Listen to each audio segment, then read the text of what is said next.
Olá, seja muito bem-vinda aqui ao canal de O Tempo no YouTube. Eu sou Letícia Fontes, editora adjunta de política, e hoje a nossa convidada aqui do Café com Política é a presidente nacional do PSOL, Paula Corradi. Obrigada por estar aqui com a gente hoje. Obrigada a você, Letícia, e um bom dia para todas as pessoas que estão nos assistindo e nos ouvindo. Primeiro eu queria começar a comentar a situação recente, do deputado do partido, do PSOL, Glauber Braga, em que a gente teve o episódio ali da ocupação, que ele ocupou o lugar da presidência, e a gente teve também ali a suspensão. Ele estava em um processo de cassação, mas suspenderam o mandato por 6 vezes. Como que foi a articulação do PSOL e se surpreendeu, se já tinha ali um entendimento que talvez ele seria cassado? Nós tínhamos o entendimento que a situação era muito difícil porque existia articulação por trás, nos bastidores, do próprio Arthur Lira. Então, quando que esse processo de cassação do Glauber se inicia? Quando ele inicia uma ofensiva muito forte para cima do Lira em relação ao orçamento secreto. Então, além de todos os embates que teve na tribuna, que é normal do parlamento, no final do ano passado, a gente conseguiu, graças a uma ação do PSOL e também com uma ação que o próprio deputado entrou no Supremo Tribunal Federal, bloquear 4 bilhões do orçamento secreto porque eles não cumpriam os critérios de transparência que o Dino tinha estabelecido. Então, a partir dali, o grau de tensão aumentou bastante, e aí a gente sabia que era uma situação difícil, porque nós estamos falando do Arthur Lira, que tem um grande controle em cima do Centrão, e que, claro, para os bolsonaristas, para a ultradireita, caçar o mandato do Glauber também era interessante. Então, se conformou uma maioria ali no Congresso em que nós avaliamos que a situação era muito difícil, mas com muita articulação, com muita conversa.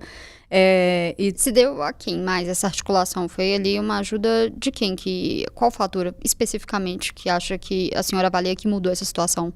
Eu acredito que, primeiro, queria saudar o esforço da nossa líder da bancada, Thalíria Petroni. Ela foi uma guerreira, ela conversou com todas as bancadas de todos os partidos, todos os líderes, então ela foi muito uma grande articuladora nesse sentido, e nós também contamos com o próprio Guimarães, que ajudou. Então o governo também teve o seu papel importante para impedir uma cassação injusta.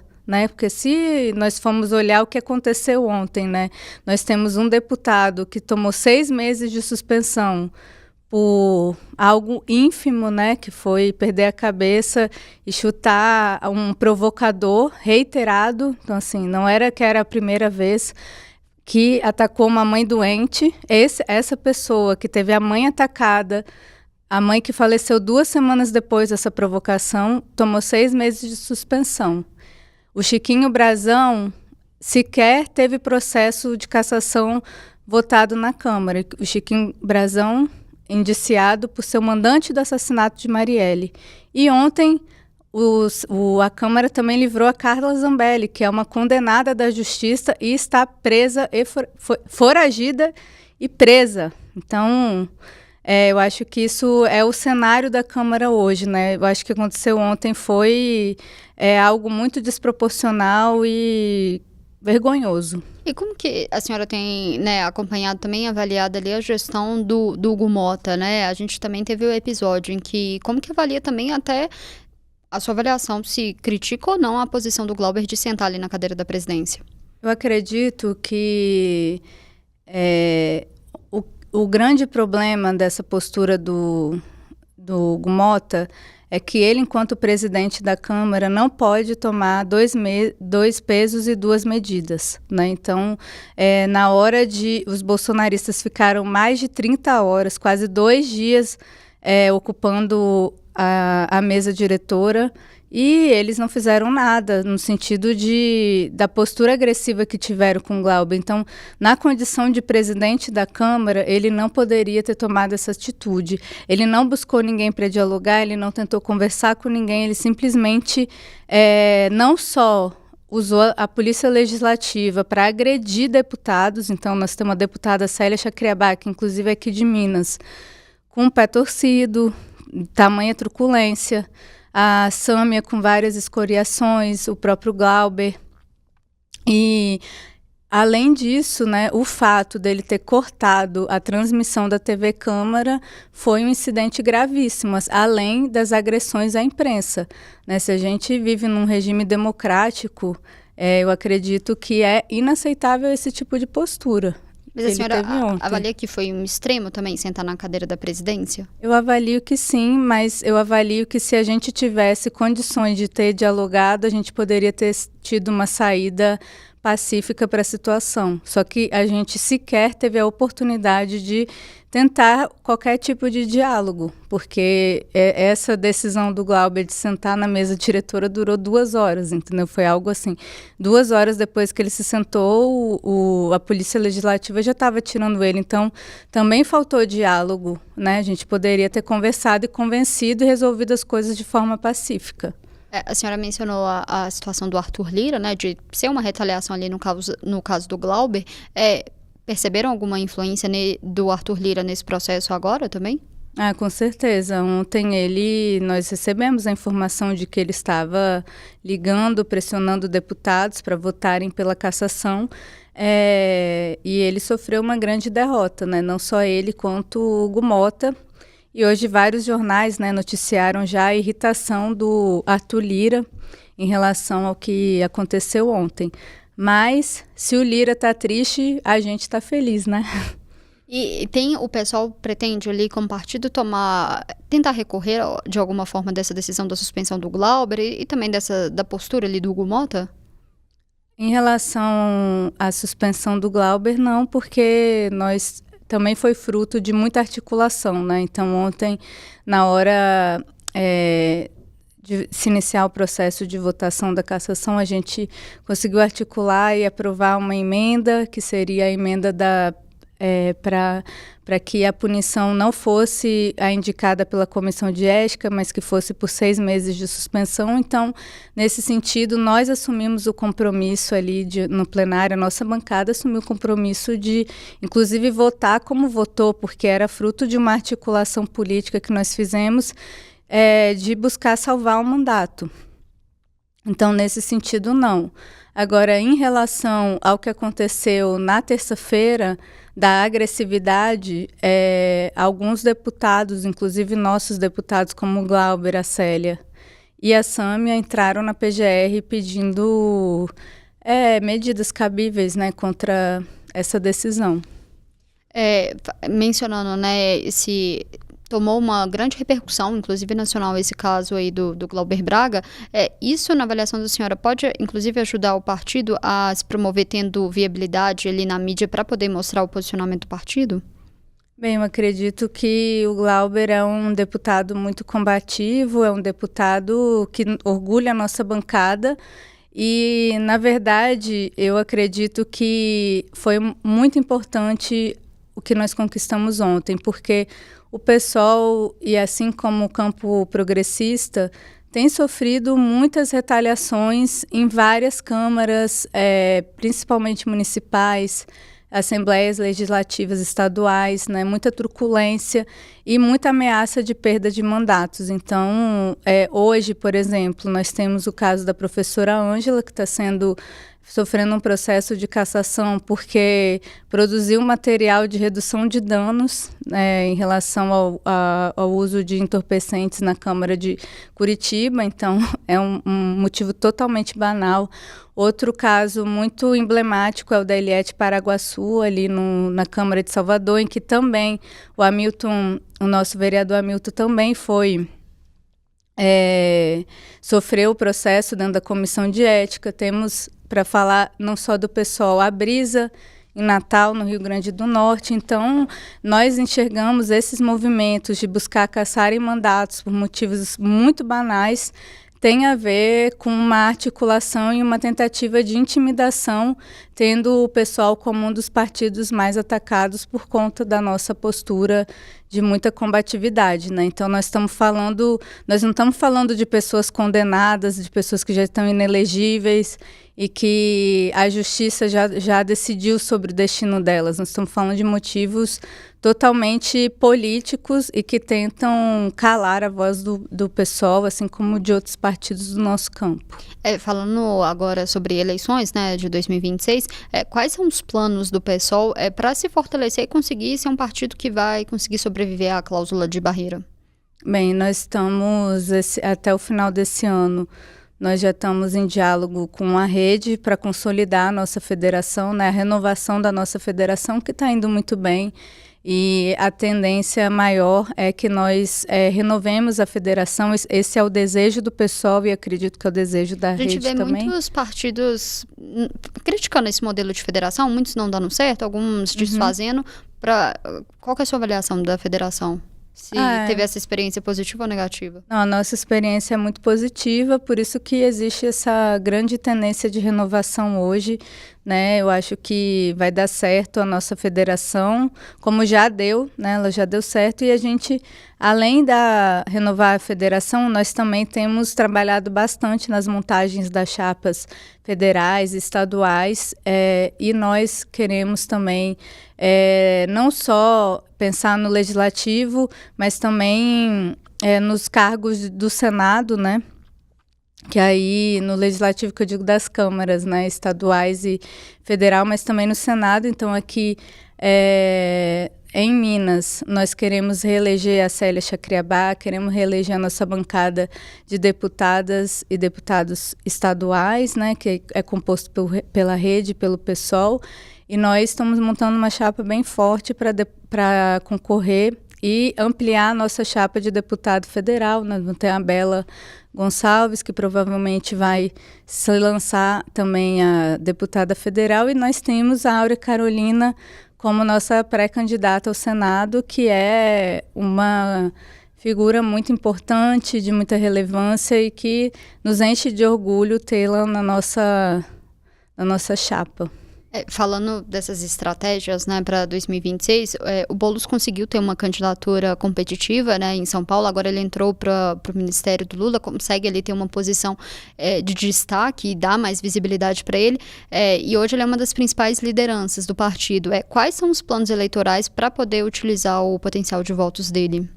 Bem, o Boulos é uma liderança política também de muita relevância, de muita importância, que vai cumprir um papel político importante na eleição. Nós temos consciência disso, e ele tem disposição de não apoiar não somente em São Paulo, mas como em outros lugares do Brasil, as nossas candidaturas a deputados estaduais e federais. Então, ele será um grande reforço nesse sentido. E nós temos em São Paulo também a candidatura, né, da Érica Hilton, que vai à reeleição, e que para nós deve ser a grande puxadora de votos, e nós estamos apostando que ela deve ser uma das deputadas federais reeleitas mais bem votadas do Brasil, porque ela conseguiu ampliar o espaço político, ela furou a bolha do nosso campo através da pauta do fim da escala 6x1, então ela teria condições de ocupar esse lugar de destaque que o Boulos ocupou em 2022. O Boulos deve sair para algo? A tendência hoje é que, se for candidato, seria candidato ao Senado, a depender de como vai se conformar o cenário, porque em São Paulo o cenário está muito instável por conta da indefinição do Tarcísio, né? Como o Bolsonaro está preso, inelegível e condenado pela justiça a 27 anos de cadeia, ele abriu um processo de rearticulação muito forte dentro do campo da extrema-direita, no sentido de quem vai ocupar esse lugar, né? Então, Flávio Bolsonaro foi colocado ali, como todo mundo sabe que ele é um bode na sala, né? Porque essa candidatura não é uma candidatura real, ela é uma candidatura para chantagear o centrão, chantagear os setores da direita, né? A PEC desculpa, a PEC não. O PL da dosimetria tem a ver com isso, porque o plano deles mesmo é o Tarcísio de Freitas. Então, como existe essa indefinição em relação a isso, em São Paulo também o cenário está muito indefinido, mas nós temos convicção de que o Boulos teria muitas chances de ter uma candidatura muito competitiva ao Senado em São Paulo. Eu acredito que se ele tiver esse alto grau de competitividade, ele vai com certeza cumprir esse papel político que cabe a ele, como uma grande liderança que ele é. E se a gente avaliar que não, tenho certeza que ele também vai cumprir esse papel, não só ajudando as nossas candidaturas, mas também ajudando na campanha do Lula para a reeleição no ano que vem. Muitas vezes o PSOL é visto ali até como um partido satélite do PT, e tem algumas críticas de que isso, inclusive, atrapalha o crescimento do partido. Como que a senhora avalia essas críticas? Eu acredito que toda crítica é válida, mas eu acredito que essa crítica não tem sentido, porque nós somos um partido com muita autonomia, nós somos um partido que mantém as suas bandeiras de pé, nós não abaixamos nenhuma das nossas bandeiras para caber dentro de uma ou outra decisão do governo. Na hora de que se vota algo que nós não acreditamos, a gente coloca isso com muita tranquilidade.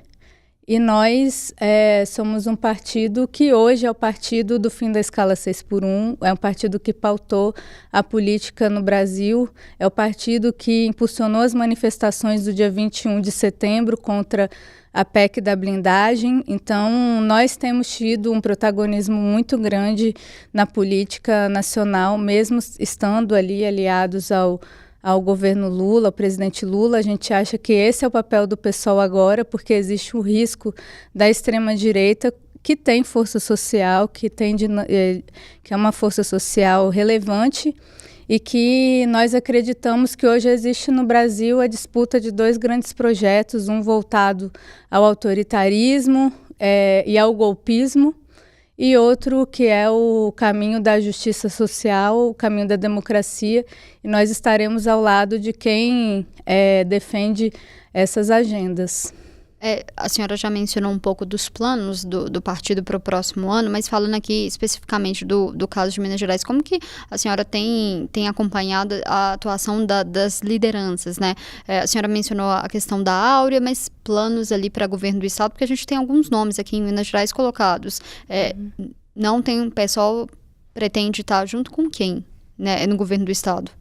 Nós acreditamos que é muito importante que a gente construa unidade nos locais que forem possíveis de se fazer isso, e também construir a unidade dentro de um campo em que o nosso projeto caiba também, né? Em que a gente possa opinar sobre o programa.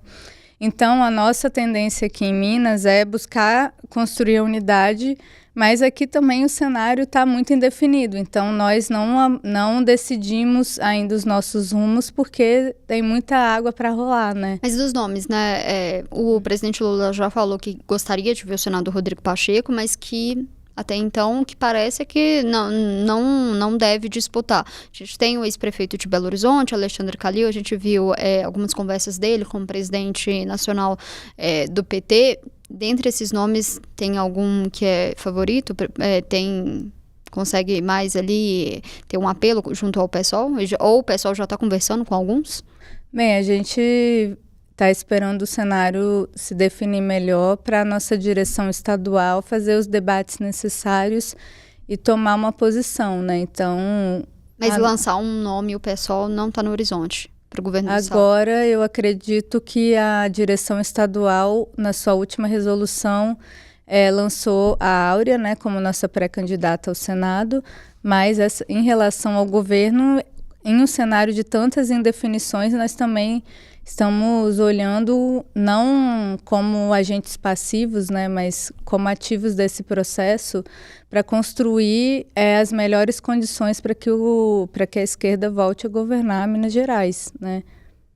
Já caminhando para o final, a senhora mencionou, mas só para a gente fazer um panorama assim, dos principais dos planos, né, de cadeiras que gostariam tanto no Brasil, mas aqui em Minas Gerais. Quais são as metas?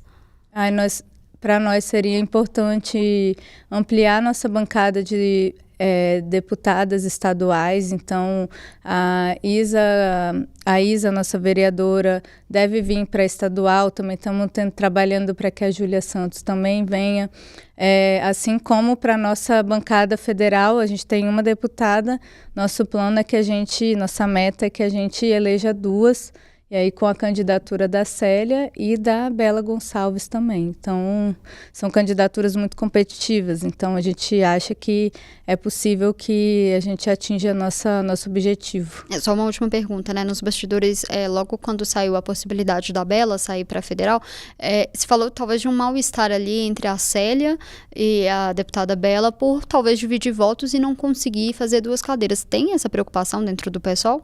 Eu acho que cada uma tem um espaço político, claro que em alguma medida esse espaço acaba se cruzando, mas não é algo que chega a ponto de uma ameaçar a outra, não acredito nisso, acredito que a candidatura da Bela vai fortalecer e vai agregar muito para a chapa e podendo ocupar assim, uma cadeira, assim como a Célia, que hoje é a presidente da Comissão da Mulher, tem feito um trabalho exemplar e eu acho que ela tem muitas condições de ampliar a votação dela e a Bela fortalecendo a chapa também pode ser o nosso segundo nome eleito.